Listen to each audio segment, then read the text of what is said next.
Honeybadgercricket.com. This is the podcast, episode 10. We're back in business. Jim here, aka Jimberland. My bearded cohort to my side, Mark.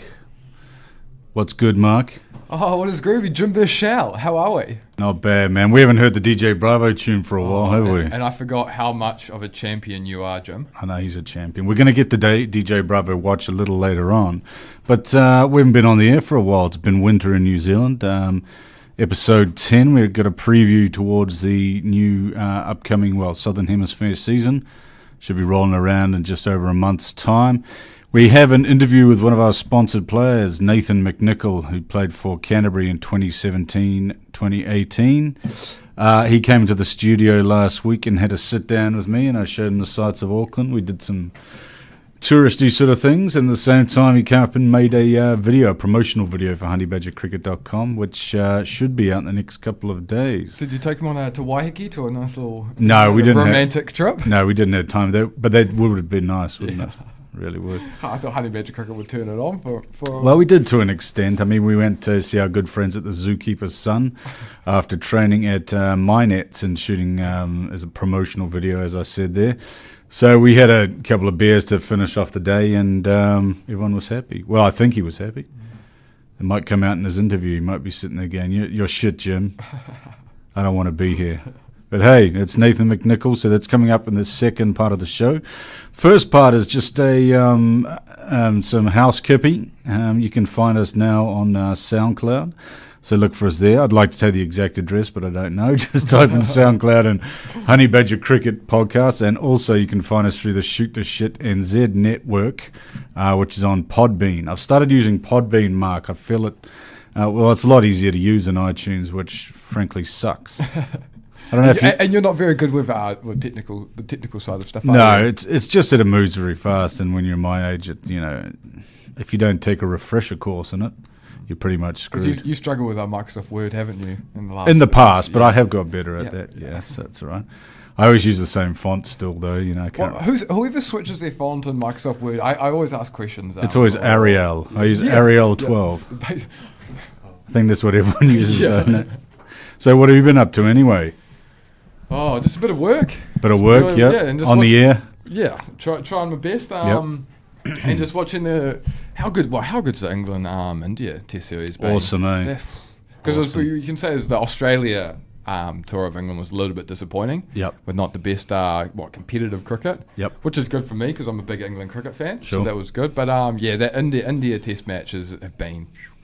Other than, I think, was it Test 2 where they just got... Well, they didn't bother turning up for Test 2. I think it was just rubbish, wasn't it? But there was a chance, it was like at the end of day 1 in Test 4, we thought it was going to go to a decider. Yeah. Like it looked like India were going to take that one, but... But unfortunately, their only batsman is Virat Kohli. Yeah, I actually think 10 of those the other 10 are probably just part-timers. Bit shite, aren't they? Yeah. But like that, did you hear about the Denmark football team where all of their star players have refused to play over a contract disposal? So we've got a dad's army sort of a situation. Oh, 100%. Five-a-side players from all over Denmark have put their hands up and they've been called in. I think they're playing Slovakia and another one of those weird European countries. But Liechtenstein or something like that. Yeah, or Luxembourg, where it's just Frank and Andy Schlecht from ex-Tour de France drug cheats. But that actually happened a few years ago in New Zealand first class cricket. I can't quite remember what happened. There was a players' strike about 10, 12 years ago.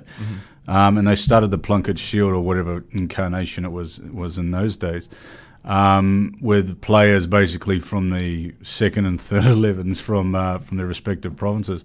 And it was quite entertaining, but the strike only lasted about, I think, one round. And then some of the senior guys like Fleming and Vittori stepped in and quashed it. And I think New Zealand cricket were quite happy about that because they had all these... me and you could have made the side. It was that bad. Well, you see me in my backyard cricketing I days. had at the backyardbash.co.nz, which is coming your way again this summer. It's bigger and badder, and it's sponsored again proudly by Honey Badger. They'll be using our bats. And we might even do an on-site podcast at the Backyard Bash. What do you think? I'll be honest about the backyard. Preferably after a few beers. Yeah, well, what happened last time? I did time, see you last year, yes. But I can state that the Backyard Bash is the best days out for my team, our Milton Mansion. Yep. We had too many beers. What does that name mean? That's my flat is on Milton, Mm-hmm. and it's just a house of 11 people, so we call it the Mansion. Mm-hmm. It was genuinely. I got the call up from you actually the night before. The night before, just to fill some numbers. Yeah, and we were on the source quite heavily, and Yep. I wasn't sure of a name. No. And that was. And you injured yourself quite badly. Just recollect for the listeners. What you did. I was pretty arrogant. I was pretty cocky after my 94 with the bat. You made 94 off about 13 balls. Yeah, and it's the highest score ever in a backyard bash in New Zealand. But in the field I tried to lay out for a screamer. I shouldn't. I was never going to catch it. You weren't anywhere near it. No, and I just cut my knee up on the side of a garden, and instead of getting it clean, we tried to clean it out. Instead of really going to the doctors and getting it fixed. With some 98 proof. Yeah, but someone bought me a jug. That was the first thing. That's right. That guy came over and said, just drink it off. Drink away the pain. I had the massive head spins. I was like, all right, Yeah. I'll see how it goes. But I played the whole day still on my dodgy knee. Went to work in the morning. Did you feel a bit strange when you were on the field? Like in terms of, would you have needed to leave the field for an HIA? When it first happened? When it first happened? Big time. Big time. Because I couldn't bowl. Yeah. I remember I was in the field and I couldn't stand. Like everything was like, it was like I had a keg. Yeah. I was very, very dizzy, but ended up battling through the whole day. Too many beers with the reason why the Milton Mansion didn't win. Yep. And we couldn't bowl swing. We couldn't get the swinging to work out. That was part of it. But other teams could. I think I was actually speaking with the owner of Backyard Bash the other day, Logan, just about the tape balls this year, and he's looking at using a harder ball this year to, negate them getting punctured is probably the best way. Didn't we run out of balls? We did run out of balls at something. We had to get some kid who'd come with his dad to get around the car park and find them and bring them all back. But I think this year they're going to be a bit more durable and a little bit harder, which sort of... Because you can buy those already made swing kings. Yeah, you can. I remember getting those in my stock. But obviously when we have a sponsor on board, I think Charlie's was the proud sponsor of the balls last year. You got to stick within your parameters, don't you? I always thought the best option would be to, not to tape it with electrical tape, but to use paint. Just dip it in paint. That's all you have to do. We used to do that when we were a kid, and you get, pretty rock hard sort of. So it does work. It does work, but I mean, to be fair, it works too well. And if you don't hold it cross seam, you're going for 8 wides or whatever it is. But you're having a Daryl Tuffy over from Eden Park. Opener. No, that was in the Snedden Park. It was down in Hamilton, wasn't it? No, I thought it was in Eden Park. Oh, the 14-ball Daryl Tuffy. Yeah. And if someone listening knows better than us, I'm sure they can look it up. I actually found the video the other day on... I was feeling a bit down, actually, and I felt like a cheer up, so I went onto YouTube and Googled Daryl Tuffy's, over from hell. So that's your cheer up. Mine's Stuart Board. I think it's Test 2 Ashes 2015 when he just destroyed Australia. Yeah, What did he take 9? Good watch, yeah. Or something I think it's 8 ridiculous? for 6 or something, yeah. And he was at one stage 7 for 4. It was just, and that's what, if I'm ever down in the dumps, I love watching Stuart Broad when he's got his tail up. A lot of the time he'll just come in and bowl some pies. But it moves so much. He does. But when he gets his tail up, he's pretty dangerous sort of a seamer, eh? The thing I love about him is, like, especially in England, how much he gets it to move. Eh? Yeah. Like, I think it was that second test. Well, much to the chagrin of the Indian batsmen who have only just worked out how to play this moving ball. But then you see him when he goes over to Aussie for the Ashes and he gets rubbish. He gets 1 for 130 off 44 overs. Well, Anderson's the same, isn't he? Yeah. I mean, he still takes wickets, but he doesn't take the truckloads he gets at home. But everyone knows that. Because do you remember at the end of the last Ashes, they were like, oh, Stewart and Jimmy, they got to go. Yep. Sort of about Stephen Harmison and Michael Hoggart and that back in... Matt Hoggart. Matt Hoggart, what did I say? Michael Hoggart. Who's Michael That's Hoggart? right, it's late in the afternoon. Yeah, big day, eh? What was it, 3:30? We're already in here at 4. But Sam Curran, Auckland Aces? Yeah, Auckland Aces, he's doing really well. Incredible. Yeah. He's just a little snippet of a fellow, isn't he? He's not very big at all. But what happened to his brother, was it Tom? Well, he's played in the ODI or Mo T2. He's been around the white ball squads anyway. Mm-hmm. And he was sort of tipped to be the man, but then the younger fella came through, all sort of arms and legs and looking like he needed a decent feed. He still does, actually, to an extent, doesn't he? He's young. He's 18, 19. He reminds me of a child from like a movie like Village of the Damned or something like that, with the glowing eyes and those strange 60s haircuts. He reminds me of one of them for some reason. I don't know about you. To be fair, Jim, I have no idea what you're talking about. Okay. But a couple of years before me. Yeah, I that's think. true. Yeah, it was actually in the 60s, so even I wasn't born. I wasn't. So I wasn't even a twinkle in my old man's eye. No, that reference just flew over your not insurmountable head. So it's been a pretty good series, India, England. We're happy with that. And old mate Cook has decided to chuck it in after averaging under 20, but well, good on him. He's only 33. I know. Only 33, and he's played 1,000 tests or something. But was it 150 tests? 150. He's played 163. Is that how many? And 63? 159 have been in a row, which is a world record. That's Cal Ripken like stats, isn't it? Yeah, great. Cincinnati Reds legend. Yeah. But what's at 33 to have played that much? I suppose it's the equivalent of being 40, and Well, isn't I it? did a bit of research on Uncle Wikipedia, helped me out with this one. I didn't realise he made his debut for Derby. He was in 2005. So he was 20. Oh, was it 20? Oh, that's actually... No, be Essex. Essex. Yeah. Why do I think Derby? I'm not sure. God, Wikipedia. I'll blame it on Yeah, fuck him. What about your favourite Alistair Cook story? No, it's your favourite one, isn't it? Yeah. Yeah. Go on, tell the story. No. What's your one? What's your one? Didn't you have an Alistair Cook story to tell us? I thought you said you were when Mitchell Johnson. Yours was going to be when... Oh, being terrified by Mr. Johnson, which starts being splayed all over the place. But then I started thinking about it. The reason I didn't say that just then is because I never really had any beef with him. He wasn't a guy that would aggravate you particularly, was he, Alistair Cook? Apart from the tedium of watching him bat. Or watching him almost run Kevin Peterson out of England cricket. Yeah. So from that. Other than that, he was a great guy. With old mate Straussy as well. Andrew Strauss. No, I'm actually a big Alistair Cook fan. Yep. What he scored 244 in the Boxing Day Test. He batted through. He was actually the first ever cricket player ever in Test match history to be on the field for a whole Test match. Is that right? Because he's in the field first and innings, and they batted the whole time, and then carried a bat. Yeah. So for a little fun fact for you, just in case that comes up at the QF Tavern pub quiz. Yeah, we'll be going there soon. So what did you say was it's their birthday and they got $10 jugs? No, what they're doing at the QF Tavern down on Queen Street, Auckland City, is they're reverting back to 1998 prices.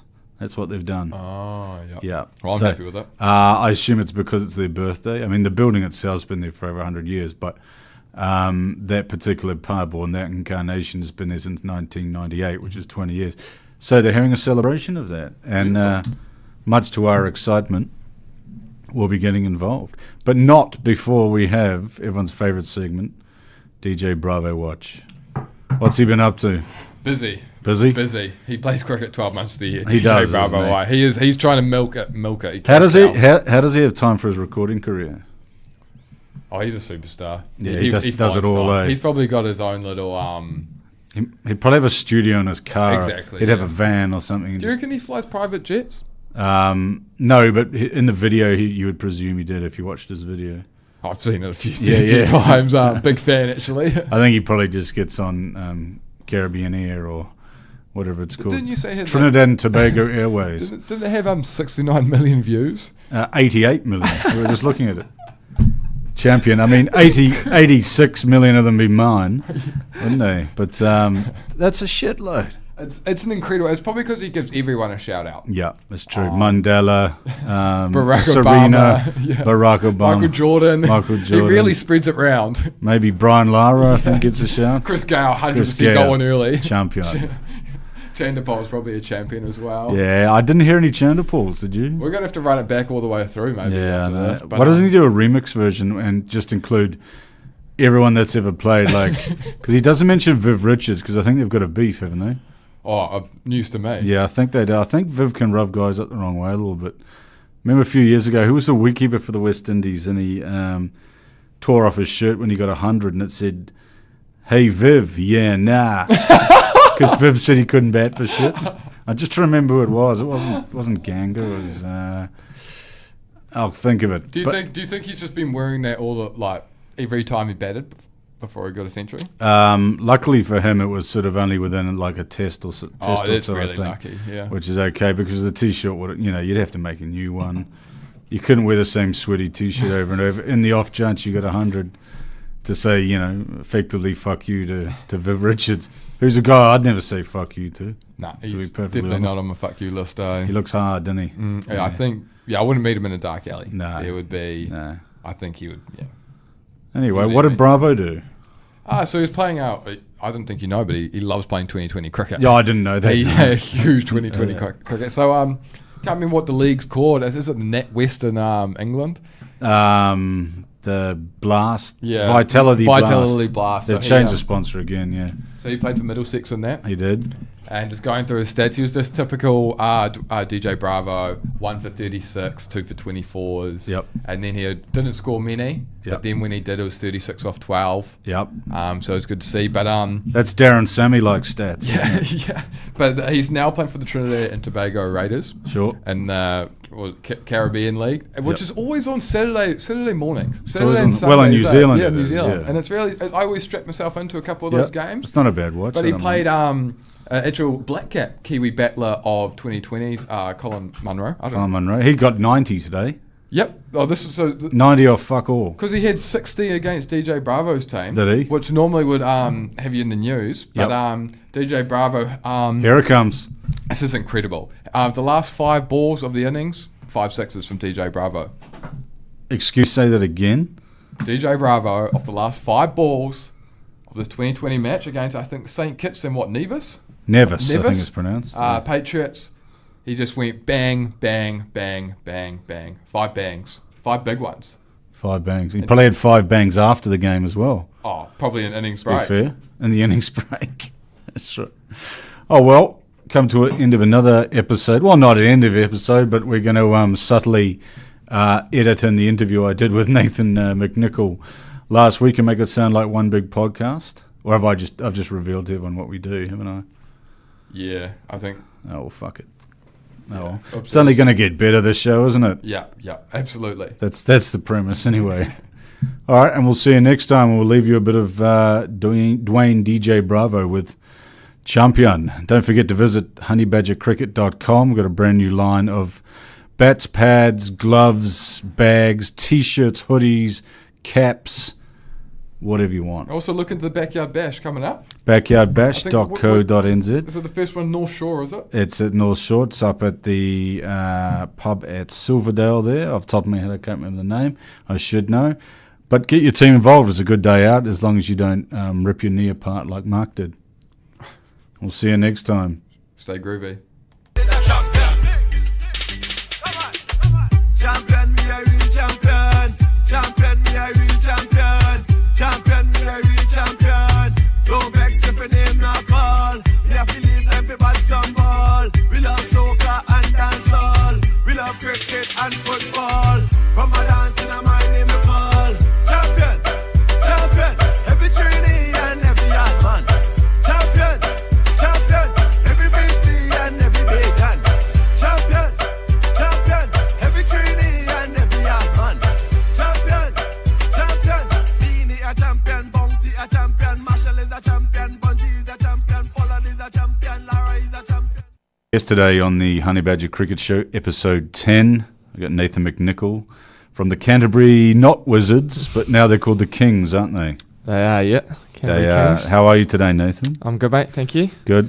Up in the big smoke for a special 10th anniversary podcast, which Mark hasn't managed to make because he's I think hungover from the night before. That's right. Nathan, tell us a little bit about yourself, what you do. We know you're a left-arm fast bowler. What club do you play for down south?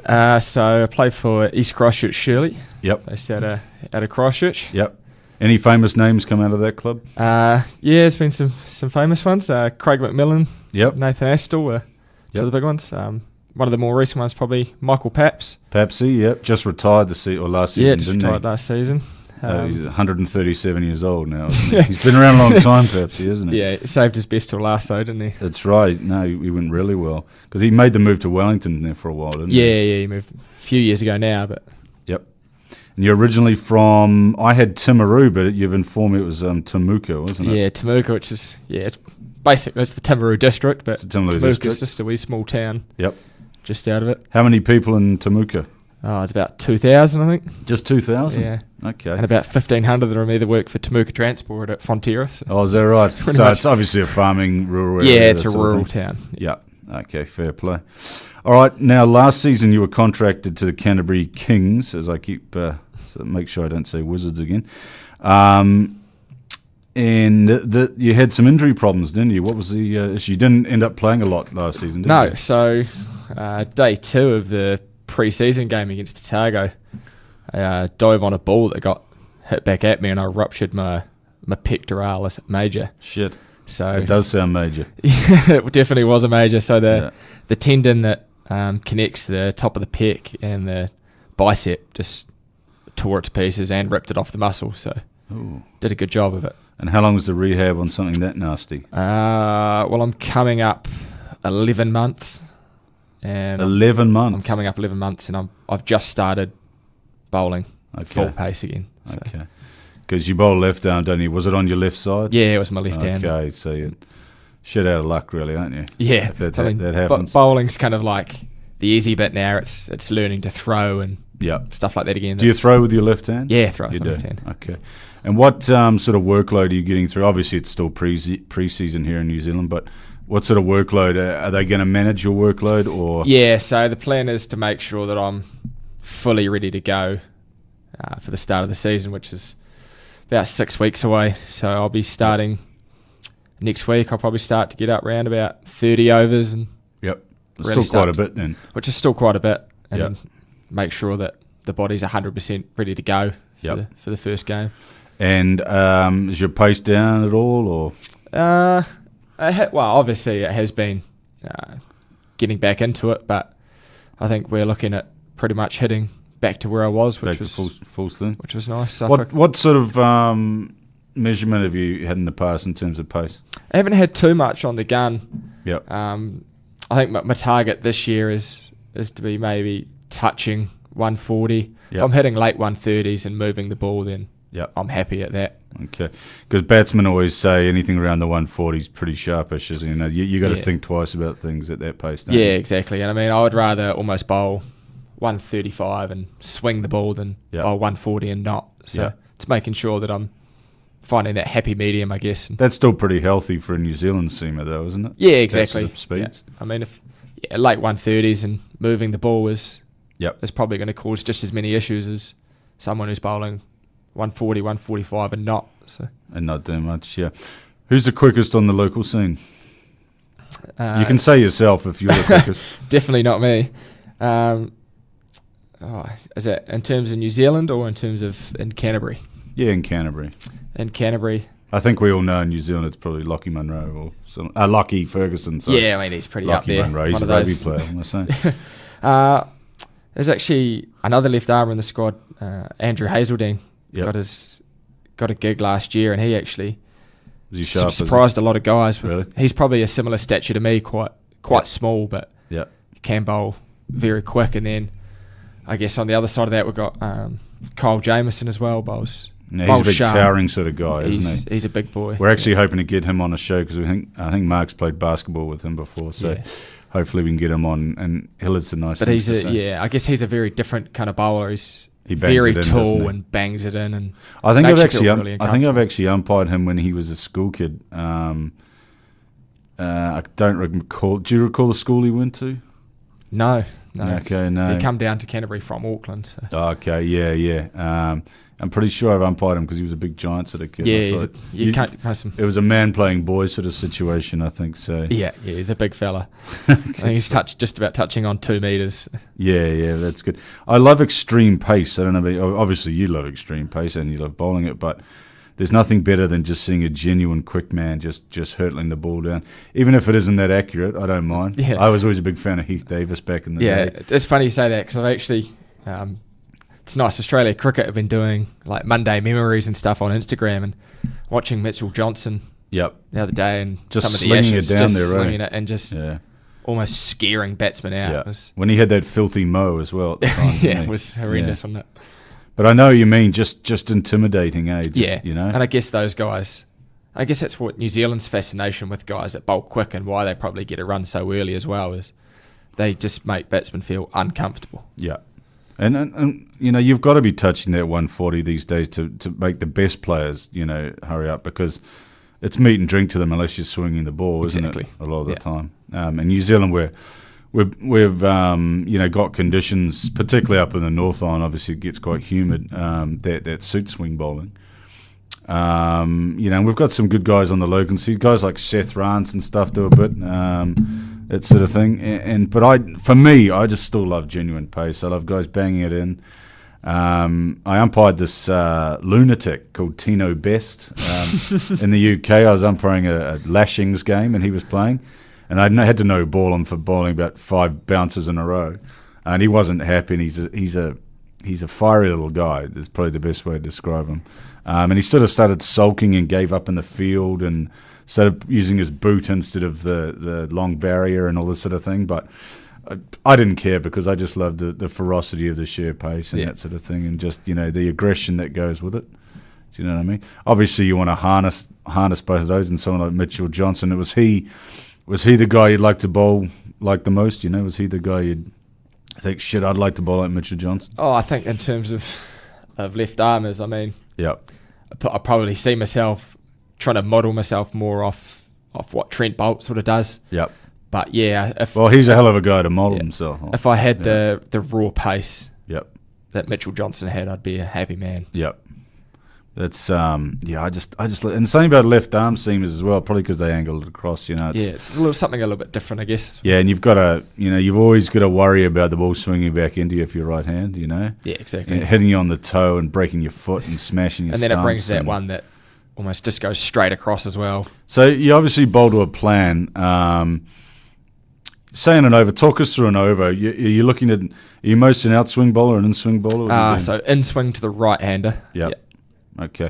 So 4 out of 5 balls will be in-swing. 1 short, one out away. Yeah, do it? Definitely.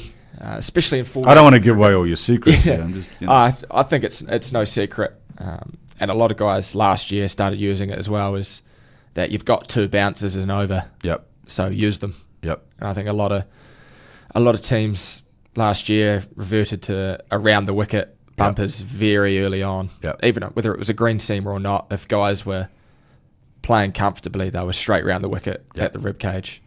What's the problem with the bouncer is getting it right, isn't it? I mean, it's so easy to duck them if you get it wrong. Do you know? Yeah. You want to be at the throat. Yeah. And that's so that's your target area. That's your target area. Okay, because it's uncomfortable. Well, it's a bit of height too, because if they're gonna, it's between the pull and the hook. Yeah, if they're gonna take it on, they're probably not going to be in control of it. Yeah, and it gives you a chance. So. Yeah, but if you get it wrong, and you're better off to be too short than too full, because a pull shot just is meat and drink for a lot of guys now. Yeah, and what about the old, the double bluff? The double bluff, you put in a man back on the boundary. Well, that's the thing. Is it a double bluff or is it a bluff? And that's what it comes. It's all poker, isn't it? At that point, I mean that's the thing. We're always taught now that if you're gonna bowl your bouncer, whether you're gonna bowl it or not, put them back. Yep. I mean, because it's always in the back of the batsman's mind, isn't it? I mean, batsmen might say that they'll still try and get forward, but it is in the back of the mind that man has gone out. And whether they take it on or get under it, or obviously more of a longer form thing, though, isn't it, as opposed to the shorter form? Because of the size of the bats and the size of the boundaries in New Zealand in particular, and you got these big strong guys like de Gronholm and Monroe and stuff like that. If you're trying that shit on, they'll just whack you out of the park, won't they? So, I mean, I guess if you get it right as well, it can take their power game away from them. Because as soon as you put it in their half, it's gone. So but certain players are always going to take you on, aren't they? Or have the propensity to take you on. And I think that's more exciting. Yeah. Well, as a bowler, it gives me more of a sniff. Yep. If guys are taking it on than not, because if a guy's just getting under it and watching it pass, it's a dot ball, but they're probably happy getting under it. And also it depends on the stage of your innings a little bit as well.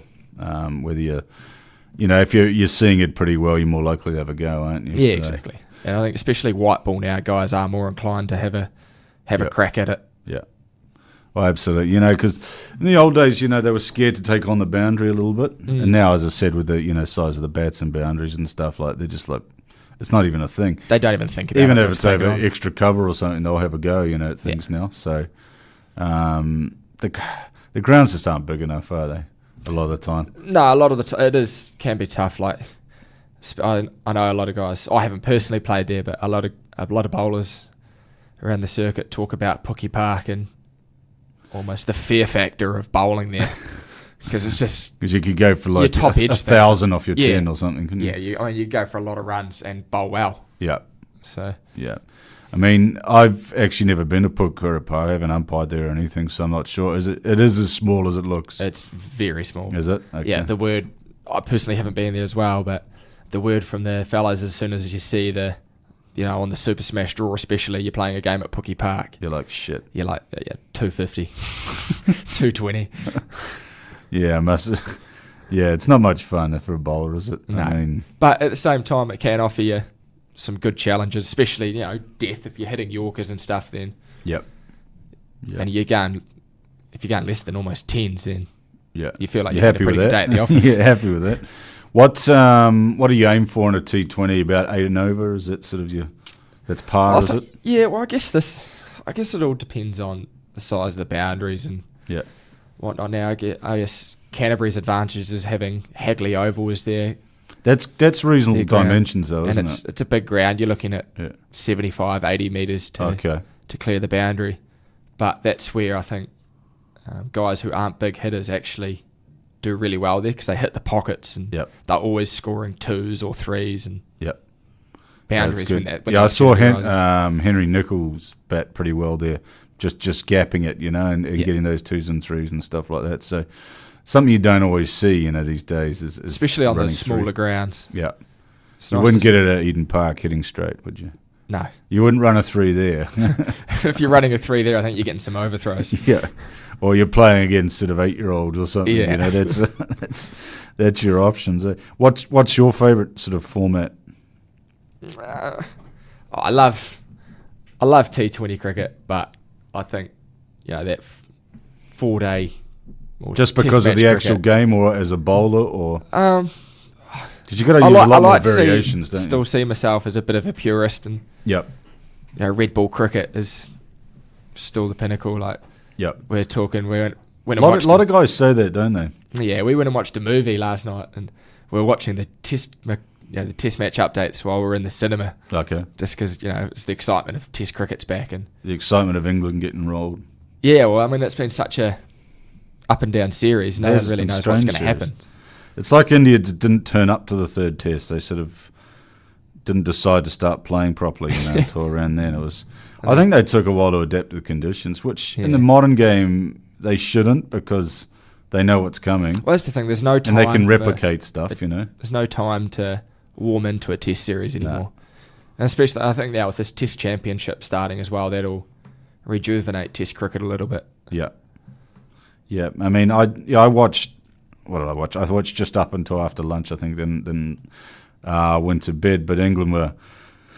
Well, the ball was swinging. Did you see any of it? Yeah, I had a wee giggle at Jennings' dismissal. It was.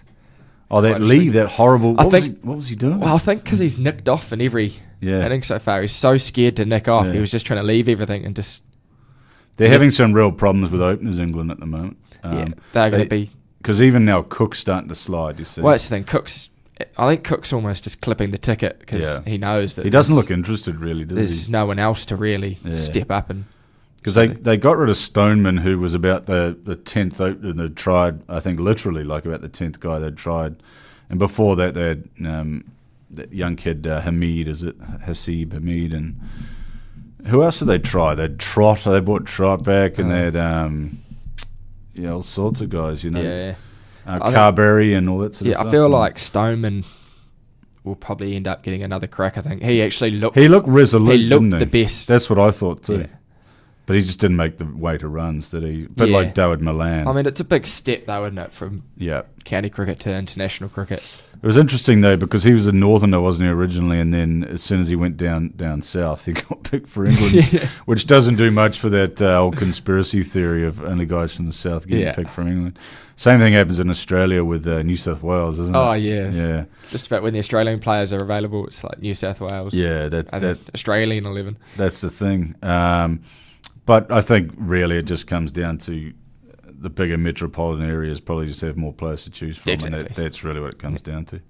And if you can make it in a bigger area like that, you're probably pretty good. Do you know what I mean? Because of the 100%. weight of players behind you. Do you know what I mean? But yeah, I think England's got some definite top order problems. I don't think Stokes is a batsman only. I mean, I know he can bat, but and Butler's a bit flighty. I know he got 100 in the last game, but he's still yet to really sort he's of not prove himself quite at there, Test is he? cricket. He does quite strange things. I find he bats strangely. He's unconventional. Yeah, I mean, and is that really going to work in that format long term? Probably not. They've given him 25 tests already.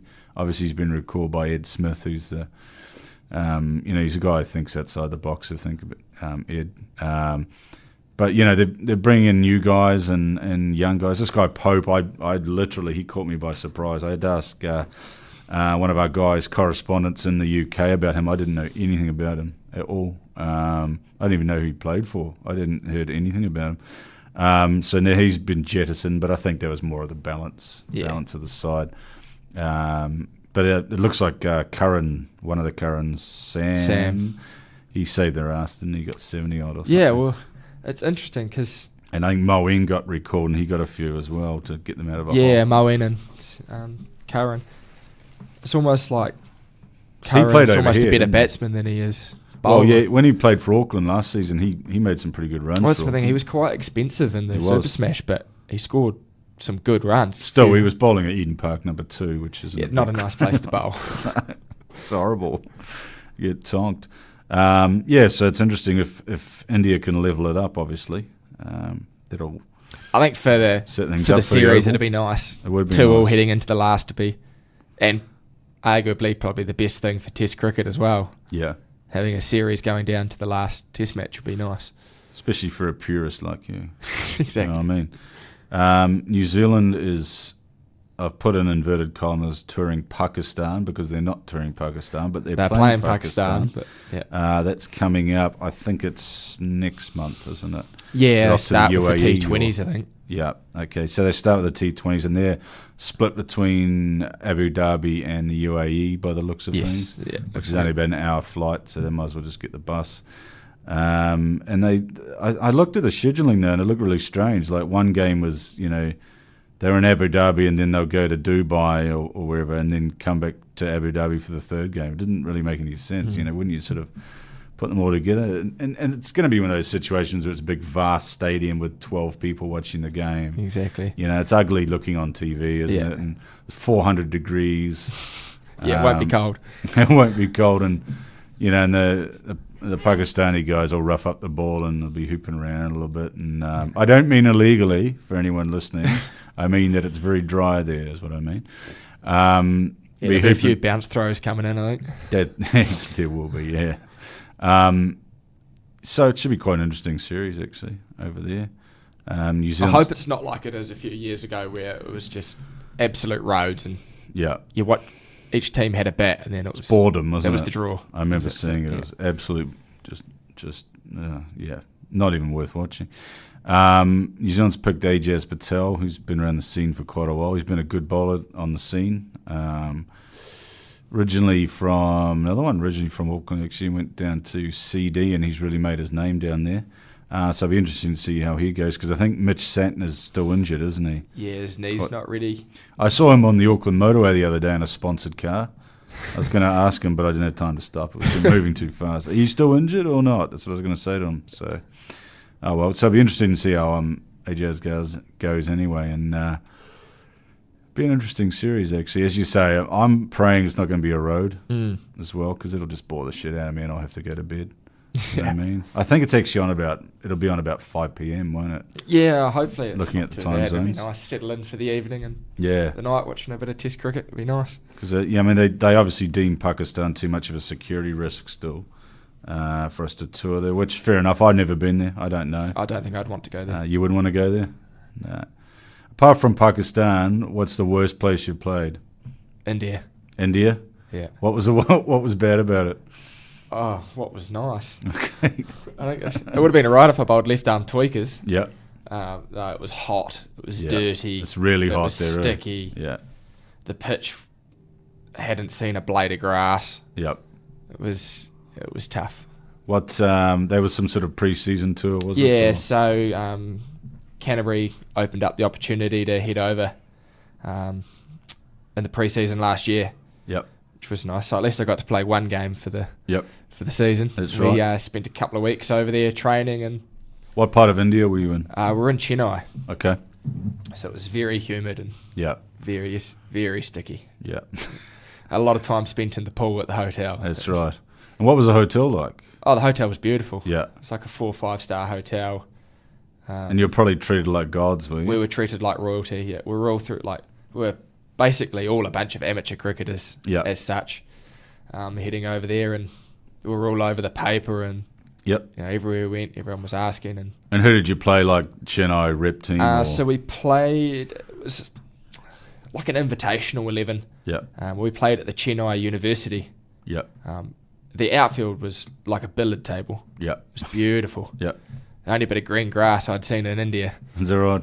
And then they had a couple of ex-first class players playing, and it was some very good quality opposition, which was nice. Yeah. Okay, but just the oppressive heat and stuff. Oh, just the heat. Especially off a longer run as a seamer, it was... I would have just shortened it, I would have said, I'm only bowling half today. So. I tried that, and then I got pulled off my nose for 6, so I soon took a few more steps. Yeah, it's pretty unforgiving for the seamers over there, isn't it? I got 3 wickets, and all 3 of them were just slower balls, basically. Yeah. I just reverted. Just gripping. After the second over, the ball didn't swing. So you didn't think about bowling offies or anything? I did cross Left my arm mind, but I didn't orthodox. think I would get a bowl. No. So I'll stick to the seamers. Well, they tend to. I mean, that's why I was amazed with Ishant Sharma swinging it around so much last night. Because he's usually just the fodder guy, isn't he? He just roughs the ball up for Ashwin or whatever. And no, it's gets tough. It can't be much fun being a seamer in India. I absolutely take my hat off to seamers in India, because having even the conditions we were training in, playing in, like just no swing, not a single bit of movement. Yeah. So Ishant must love the going. UK. It'd be like a buffet, all you can eat situation to him. They must smile when they see they're touring New Zealand or the UK. Yeah, absolutely. Because back in the day, not so much Indian seamers, but subcontinent guys like Wasim Akram and stuff like that, he used to rip us apart. I mean, he was a hell of a bowler anyway, but he would have just loved the conditions. And walk out with those in-swinging Yorkers. I remember in about 93, 94, you probably weren't even born then. 94, just there you January go. 94. There you go. I remember watching a test. I can't for the life of me remember where it was. I think it might have been down south, New Zealand, Pakistan, and they got rolled for not many, 100 or something. We got rolled for about 99. Then they got rolled for about 150, and we needed 150 to win because, they come down here. And in those days, New Zealand pitches were a bit, sporting is probably the best way to describe it, And we had some fairly sporting umpires and stuff like that as well. Fred Goodall. But it was going all over the place, and Wasim and Waka were just having a field day, and we needed, I think it was actually less, it was 120 to win or something, and Rod Latham, I think, was in the team on debut, and we just got smashed. We made about 99 or 100 all out, and we could have, we only needed 120 for the win, and just some of those Yorkers, just the swing he was getting was just astronomical. It was, I don't know whether it was, helped by outside factors or not, but they they could just make the ball talk, and it was just going everywhere. I remember Chris Harris got this hell of a Yorker, and it almost knocked him off his feet. Do you know what I mean? It was like, I would not. And I think Blair Hartland from down your way, he got hit in the helmet, and it cut cut a big sort of crevice, Grand Canyon in his helmet. The helmets would have been pretty unforgiving. Oh, they were in those days, yeah. And I was like, shit, I wouldn't like to face any of that. I tell you this. So, yeah, I always enjoy watching Pakistan thrash us. Well, not thrash us, but you know what I mean, sort of decimate it. They probably harks back to my fast bowler obsession, extreme pace obsession. I just want to see the next guy who can bowl 160, because we've had guys who have touched it before. Shoaib and Brett Lee, but I think the Aussie radar's a little bit... I was going to say, send them to Aussie and they'll soon bowl 160. It's a little bit enhanced. Is that an urban legend, do you think? Or I don't know. Because I've seen it's guys... It's a tough one to say yes or no to, but given that the ball before was 142, and the next one was 160. Yeah, it's kind of like it doesn't. It's pretty. It could have happened, but it looked like he played the 160 ball better than he played the 140 ball. That was it's on YouTube, that video, isn't it? And it's I mean, he was obviously getting it up there, but I mean, that's still 140 is still just quick enough to ruffle the feathers. 160 though. 160. How'd you even see that? Like, honestly, I'm just leaving it and getting out of there. Yeah, you would. That's all you could do. I just step away from my stumps and go, whatever happens, happens. I'll take a broken stump over a broken bone any day. Exactly. I mean, that's brutal stuff. I saw, years ago, Devon Malcolm destroyed South Africa at, I want to say Headingley. He got about 9 wickets. And that was some of the most rapid seam bowling. I was young at the time. I was watching it, and that was seriously quick. Like, when I saw it, I was like, I haven't seen anyone quicker than him. When Devon got his back up, man, he was really quick. Yeah, I think I've made the mistake a few times of batting, coming in 9, 10 or 11 and finding myself side on from the action. And that's not a great place to be. Not a good place to be, eh? Oh, that's good. No, we've had a good discussion today. I was just going to ask you about the World Cup. Team Badger, Honey Badger, is heading over the World Cup. I'll be there. Mark from the podcast will also be there. I think he's going just on a bit of an OE or something like that. Any plans to play in the UK next year? If the body's up to it. If the body's up to it? Yeah. And you've played at Runcorn before, is that right? Yeah, played in Runcorn just out of Liverpool. Yep. It was a bit of a lower league. Not real low, but lowish. Was it Lancashire League or? It was the Cheshire League. Okay. But there was some good cricketers, but anyone that had, I guess, any sort of pace would go and play in the Lancashire League. Yeah. Which, I mean, for me, was great because I just got to face wee medium pacers and off spinners for the season. Absolutely. Few league trundlers, I think they're called over there, isn't there? Yeah, a lot of sort of 40, 50-year-old men that just absolutely swing it sideways. That happens a lot because I've umpired in the UK, obviously, and in the Middlesex League, and well, I've umpired all sorts of leagues, but primarily in Middlesex and London, North London. You get guys that the teams are a strange mix. You get guys that are sort of 16 and guys that are 50. Do you know what I mean? And it's like, I'm 40 and I can't, I play a bit of LMS cricket occasionally and stuff like that, but I would have no hope of playing all day and bowling the amount of overs these guys and stuff. I'm surprised the wives let them out, to be fair. That's the other thing. Well, at that age, they've probably been married for a while now. He's probably telling them he's going to the pub or something. Yeah, it's a bit of a release at that age, you could say. But yeah, I remember umpiring Alvin Kalachharan, who played for the West Indies. He was a great in the 70s and 80s. And he was 61 and he was playing for Wembley, 61. And he nicked one behind and I didn't give it out and he walked. So I was like, thanks for that, Alvin. I'll be happy if I'm still playing when I'm 31. Exactly, 61. But yeah, I mean, you come across these sort of characters that are still sort of part of the game. That's good in a way. We had a guy in our league that had one arm. Is that right? Yeah. And was he 60 as well? He just was had one in his 50s, I think. Okay. Yeah. A 50-year-old one arm. Yeah. Well, he had a 1.5, I should say. Was he a war hero, was he? I don't really know what he was, but he could bloody bowl. What did he bowl? He bowled left arm in swing. Is that right? Just I wouldn't say dribbly-drobblies, but... Yeah. Were you distracted by the arm as it was the first time I faced it, it certainly was a challenge. Yeah. It was a bit... I didn't know whether to laugh, try and whack it, or just block it because I felt sorry for him, and he just about ended up nicking me off. So the thing is, then you get out to a guy like that, and everyone's sort of, Well, he took 40 wickets this season, did he? So he was a handy bowler.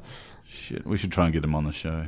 Do you remember his name? I wouldn't have a clue. I'd love to talk to a guy. Because I think he sprayed me. Is that right? And he gave you a spray. He gave me a spray, and then I think he forgot. Well, obviously I hadn't bowled at that point. Yeah. And I don't think he realised that I was left armer with a bit of pace, and he could only bat with one arm. Oh, he thought you were just some local guy. Yeah. Who'd had a few flagons the night before. Yeah. Okay. Well, that makes sense. Oh, good having you in anyway, Nathan. Best of luck for the season. When does club season kick off in Christchurch? October 6th. 6th. Or 5th, whatever that first Saturday is. So. The reason I asked that is the Auckland season this year, Premier Cricket, is starting on the 20th. Oh, wow. They've pushed it back 2 weeks. That's even after Plunket Shield. Yeah, exactly. They're sick of playing in the wet, basically. Right. So we've always been first week of October, and I mean every now and then you get a few shit tracks, but we're lucky that. Do you always start on grass? Because for the first 3 weeks we're always on the artificial. Yeah, always start on grass. Okay. Yeah, they've revised it quite a bit this year. All games are on grass now, and they're starting later. And also the T20s, we've always had problems with T20s up here because they're on a Wednesday night, and light permitting, it gets darker a bit quicker up here. So you've got to get started by 5:30, otherwise you're fucked pretty much. Yeah.